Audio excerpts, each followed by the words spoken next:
Andy. Hello, Olli. Still having goosebumps off your plane, man. So why is that, man? It's because it's cold in here. That's how we do it. Yeah. So cold. I mean, everybody's talking about tone. So guitar tone. Yeah. So what is guitar tone? It's just.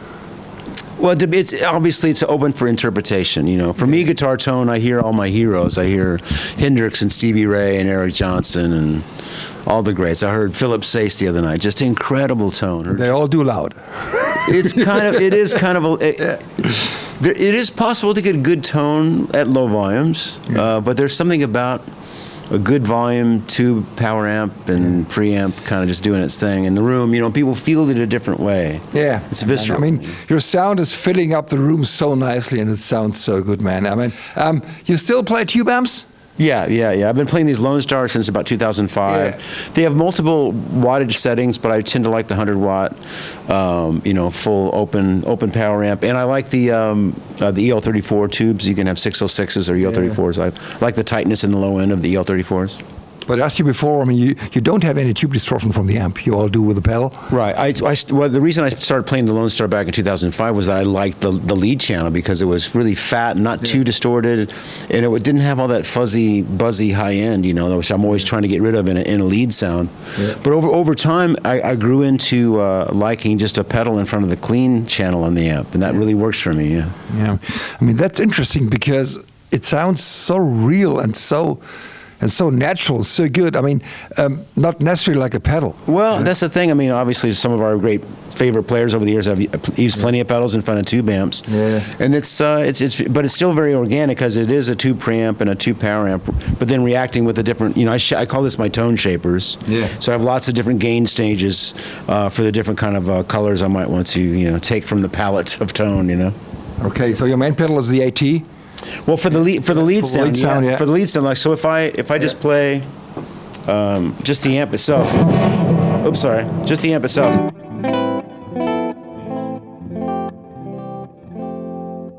If I take off the delay. Sorry, I keep hitting the wrong buttons.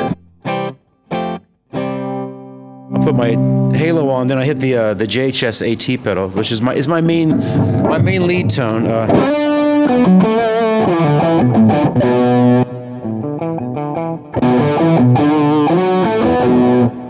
So I'm hitting the amp pretty hard. I'm hitting the input pretty hard. So there's a bit of distortion happening just from the output, but then I've got the saturation of the pedal as well.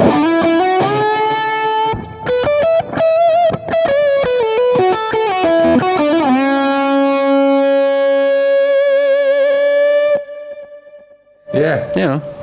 Wow. Okay. So I saw you playing live, I don't know, 2016 or 17, I don't know, and you used two Memory Man in combination. That was the old days. Absolutely. Yeah, and you, so you were like doing with the flute. You have a small unit. Brackets. Brackets. Yeah. To adjust that with was the flute. my longtime friend Rob Wexler. I needed a way of turning the echo up and down. So he took like a pot hanger bracket that you put on your fence to hang your potted plant. Yeah. And those were metal brackets hooked on there.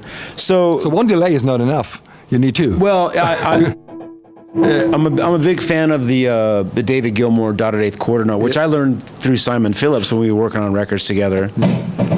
And then when I started recording the Resolution record, which is 20 years ago, I really got into tape echoes, the Maestro EP3, which Eric Johnson has famously used for a long time. And they sound so great, but they're pretty volatile. They're always breaking down, and that's why I started using the Memory Man, because the old ones with the Bucket Brigade chip had a really nice sound, and I would put two together. One at like 375 and one at 500. If you could find a Memory Man that would go that high. They really varied how much delay time, how lengthy you could get. But there was modulation available on the repeats.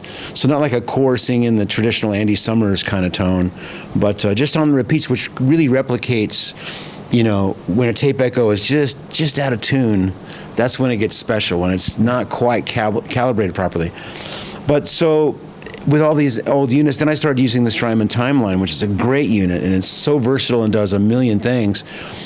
but I only need this one sound. So I went to Daniel Steinhardt, who designs this G3 switching system that I've used for a long time, and so I know he knows so many people in the industry. I said, who should I go to work on this idea I have for a sound with the echo? And he said Robert Keeley would be the guy. Yeah, sure. So we were introduced, and by the time we started working on it, though, it took about a year and a half. I took all my gear. They're based in Oklahoma City, which is only 3 hours from me, where I am in Texas.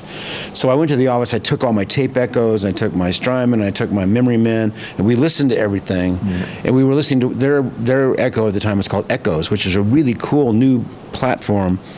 I think they were thinking we could just tweak a couple things, and there you go. Here's your sound. No. When they heard the authentic, real analog and tape echoes, okay, we got a long way to go. But that was the key. Neither one of us were willing to settle. It had to beat all of them with the sound, because I was kind of hearing the sound that combined all of them. How the reverb, the delay can turn into kind of a reverb.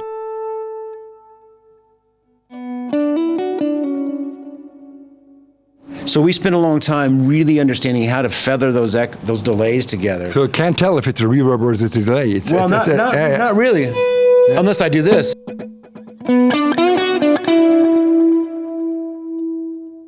But as it sustains, you hear what it's doing, and we spent a lot of time getting that specific element right, and then getting the right modulation where.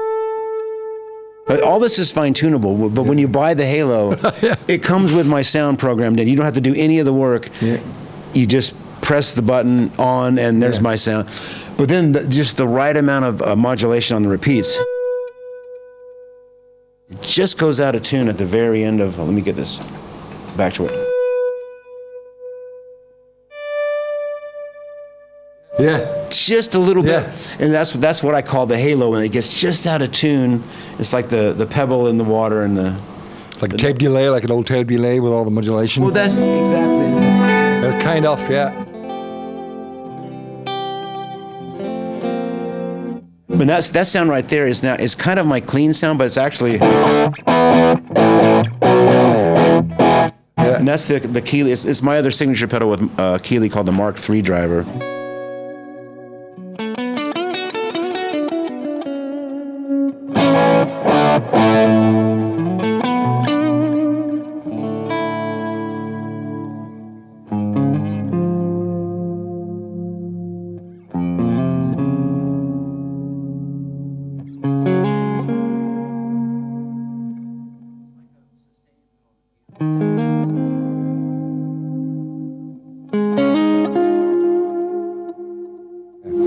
The guitar sounds so original, Andy Timmons style. It's so incredible. You still play the number one. This is number one since 1994. Yeah, 1994. Yeah, a long time. And there's no second. Well, there is actually. Daniel, but not for today. Well, today. But I do have. It's your first choice. Always. Again, you develop a relationship with a certain guitar. Did you ever try single coil on the neck position? Yes, I love that, and I have.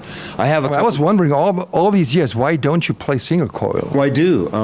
So I play old Strats on some of the records. Yeah. I have a 1960 hardtail and a 1965 reef end, and they both really sound great. So I am working on a single coil pickup. Yeah, it's going to come. So there'll be a version eventually with an authentic single coil sound, because I do love that. But these pickups I tried very randomly in 1994. The guy that was putting my guitar together for Ibanez, Bill Comiskey, Mace Bailey built it. He said, you should try these cruisers. And I went, oh yeah, okay, humbuckers, but it's single coil sounding. Yeah, it's hard to find a good humbucker in a single coil size with enough treble. That's the thing. It's hard to find. It is. It's hard to find. This was actually the bridge. Yeah. So therefore, it's designed to be, I think, a bit brighter. But because the cruiser neck is pretty weak, and the cruiser bridge is a little. Yeah. So that's perfect pickup. And again, it was just. That's just the way they put it in there. I thought, I like this, and then it becomes part of my personality over the years. But the traditional single coil is so special, and I will have a guitar eventually. So it sounds completely different because you have all the glassy treble, but it's not single coil. Exactly. It's.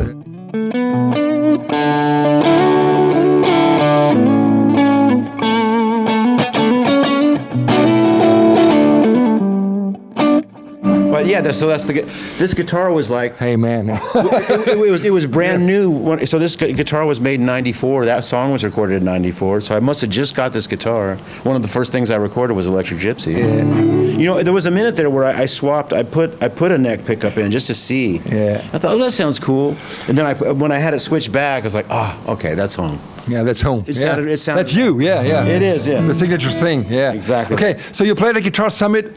Yeah. I saw you playing. Yeah. I mean, lots of people were there. I've seen you. Yeah. Back in business. After all these years. No, it was so great. I mean, I said it many times. I was there. It's just so great that I was able to see so many people that I've met through all my travels here to Germany and all over this part of the world. I mean, you filled up the hall. I mean, it was like filled up. Yeah. Thank you, man. Well, but you told me a great story. Can we tell that story? Yes, we do. Oh yeah. I mean, I was as Guitar Messe. Yeah. And you were performing on stage. I think you were promoting Laney or something? Yeah, it was. It was a Laney stand. So it had to be about 1997. And I was standing there, and I was so afraid. I wanted out. Maybe I wanted an autograph or whatever. Yeah. And I was standing there, and I was afraid. Like, what do you do? I said, "Hello, Andy." And you saw me standing there, like, who's that little kid there?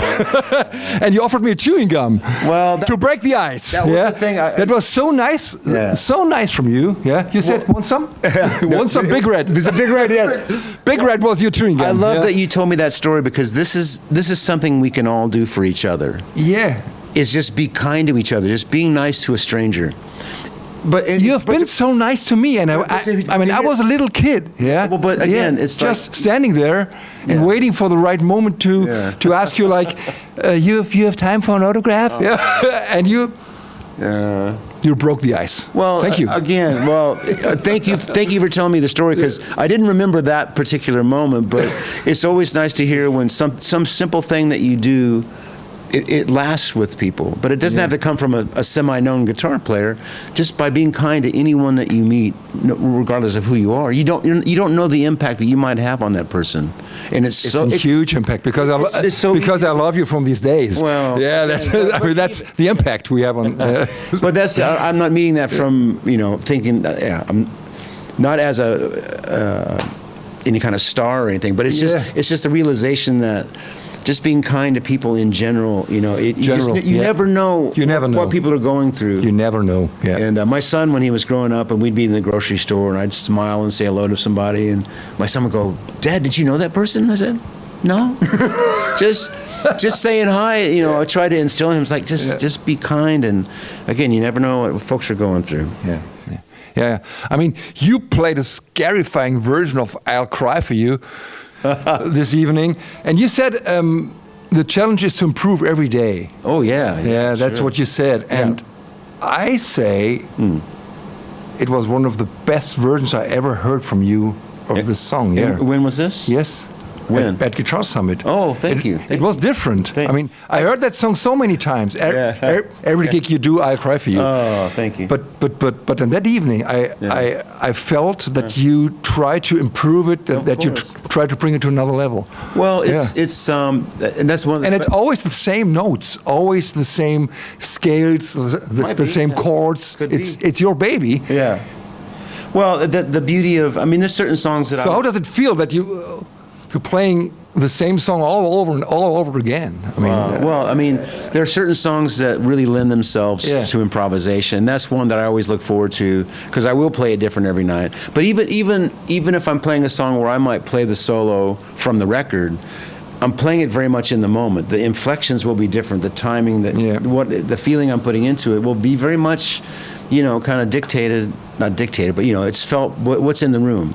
Yeah. And I was feeling, very supported in the room. I could tell people were really there. And so you just try to do your best, and sometimes it lands, and sometimes it doesn't quite meet your expectations. But I love that journey because every day like tonight's gig is the most important gig I'll ever do. Yeah, it is. It's all I have. Yeah. I mean, it's not only the note choice, it's not only the chords, it's the way you hit the string, it's the slurring and all the noise you do with the strings. Yes. There's lots of noise. I mean, the human factor. Yeah, exactly. The human factor is the thing that makes us goosebumps. Well, that's all the thing, time. and I would prefer to hear that than perfection if it's sterile.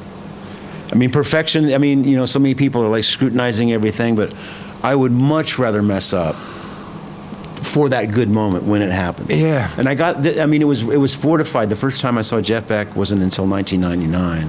So I was, pretty far along in my playing and my career. But seeing him, it was so obvious that he was just seat of his pants going for it.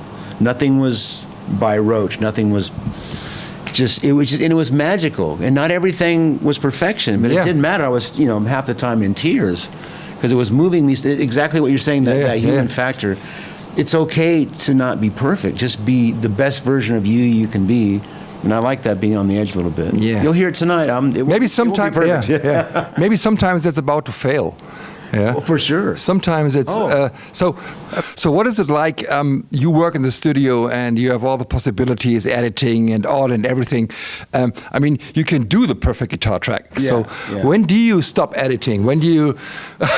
That's a good question. Yeah, it's great. When do you stop and say, okay, I want to hear me fail? On the track. Now in those cases, I'm not afraid of like dropping. Or like struggling a little bit, so you hear the energy. There's plenty of instances where I've kept a performance that wasn't perfect, but I didn't think I could make it any better by making it perfect.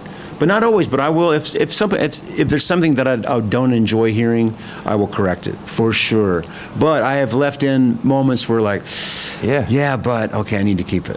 One of our favorite guitar solos is when you hear the effort, when you hear, okay, the guitar player is on the edge of ability. Yeah, that's what I like. That's me. That's me every day. Yeah, but that's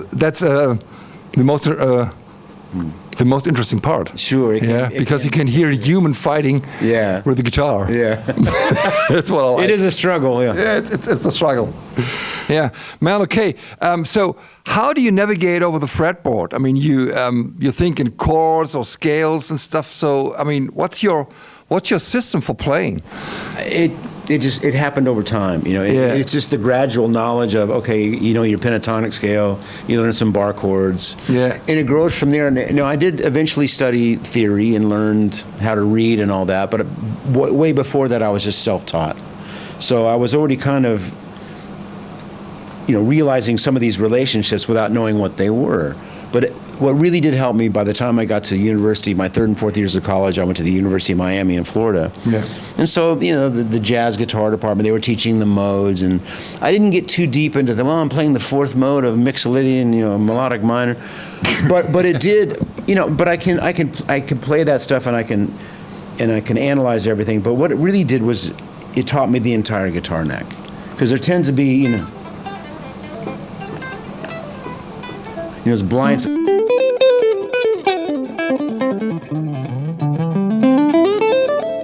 So it might be, if I'm playing an A minor, I might be seeing those chords. So you see all the triads. I can see the triads, but I also see the entire available scalar, possibilities. Yeah. So if I'm A minor, if I think of it as a Dorian.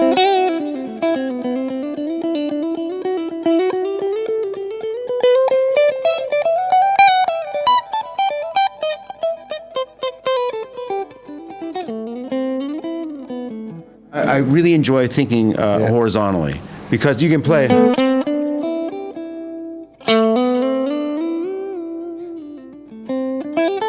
So after taking the time and doing the work of learning the entire fretboard, it helped me connect everything and not be stuck in positions. My ear would start to give me the instinct of where to go.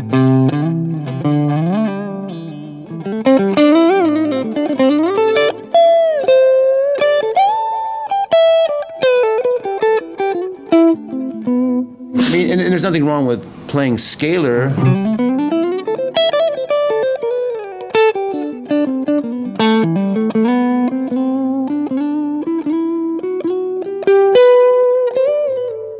But at a certain point, the scales are enabling me to play better melodies just with that knowledge. But I'm breaking away from thinking of it as a scale. Yeah. That makes sense. But some players see the rhythm guitar work and the solo work separately, but it's not. Well, it can be combined. Yeah. So my understanding on playing a solo or melodies, it's a little bit like you do a higher version of the chords you're playing over. Yeah, I mean, it can be, but I do a lot of things where I'm combining, you know.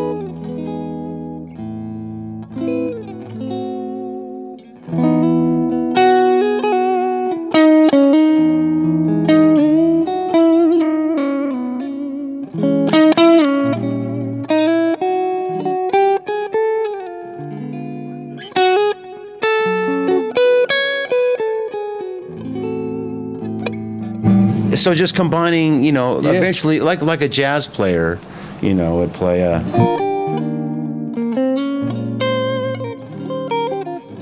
You know, I studied a bit of that growing up, and then eventually started tying it into how I play rock chord. Yeah, sure, but when you do the melody of "I Cry for You," I mean, you know all the intervals, you know that is a third, you know that the fifth. Okay, so that's a good thing to bring up because I'm not thinking scales as much as I'm thinking of the chord and what note I play. What is the relation to the chord? Is it a chord tone or a non-chord? That's what I meant before. So okay, I see. So the melody. Okay. It's built on tension and yeah. So yeah. And "Cry for You" is a good teaching point because it's the melody's the ninth. Now if it's not, there's the triad. That note wants to go somewhere so badly. Yeah. And it does. So that's the third. Yeah. Then the melody resolves to the root with a B. But But that's the third.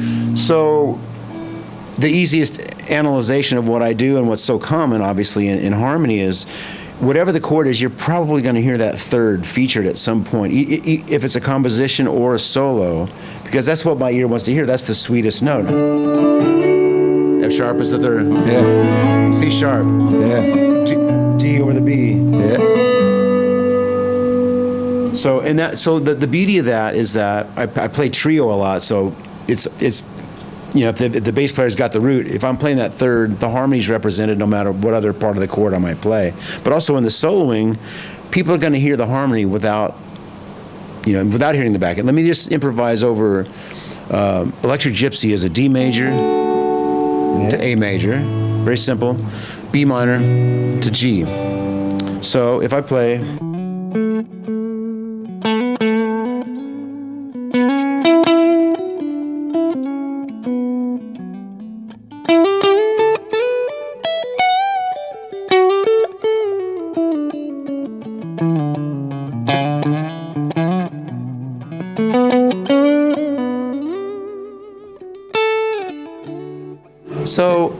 So it's about to hear the chords in the guitar solo. That's it. It's a higher version. These are your terms. I don't know. Yeah. But it is all related. Yeah. You know, it's definitely an awareness of the essential, you know, basic harmonic structure.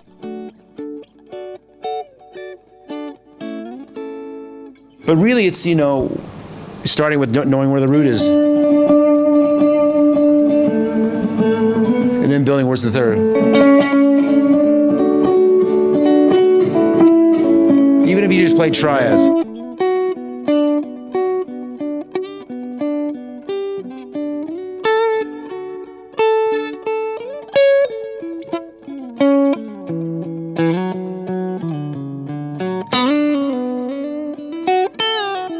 And then you're filling in the blank. Learn your triads. No, well, that's it. I mean, you can play a solo with scales.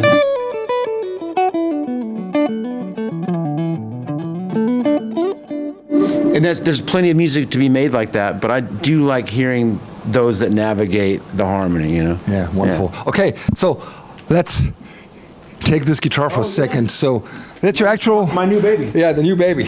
So, and this guitar has some history. So there was a guitar that I used on the Resolution record, which is next year is the 20th anniversary, believe it or not. So that's the record with Deliver Us and... So many years. Yeah, Deliver Us and Gone. But there was a signature model I had in the 2000s called the AT300. And that guitar, it was that dark brown burst guitar that you see me with back then. And it was a mahogany body with rosewood fretboard. So Ibanez asked me, is there some kind of new guitar you'd like to work on? I thought, you know what, yes, because I missed that particular guitar. I still have the original one, but people were kind of asking for a version of it. So what we did, though, it's like the best of both worlds between the AT100 and the AT300. So this black guitar is the mahogany body again, and rosewood board, but those pickups on the AT300 were mounted into the wood. Yeah, so it's a punchier. I remember, punchy tone. But now, so these are just mounted in the pick guard like the AT100.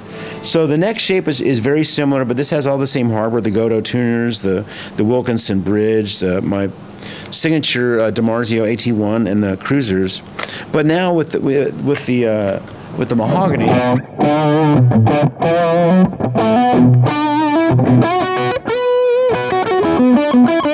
There's a couple of tunes on the new record. There's a song called Recovery, and another one. Sounds darker. Huh? It's a darker. Yeah. It's just a more forward.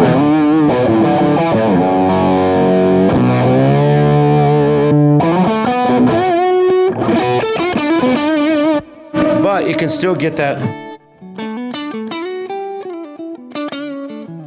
And I think that's because of now with the pickups in the guard, it's more versatile than the old AT300. So this is the ATZ300. Yeah. So I use this on Recovery and Love Is Greater Than Hate and Between Brothers on the new record. Yeah. So trying to get that more like the resolution tone, you know. Anyway, but so it's been great to have, and we replicated the inlays that we had in the old AT300. Wonderful, yeah. Lovely black. Wow, like darker. Yeah, it's a rock and roll machine, but it gets bluesy. But still glassy, yeah. I mean, still glassy from the. Absolutely.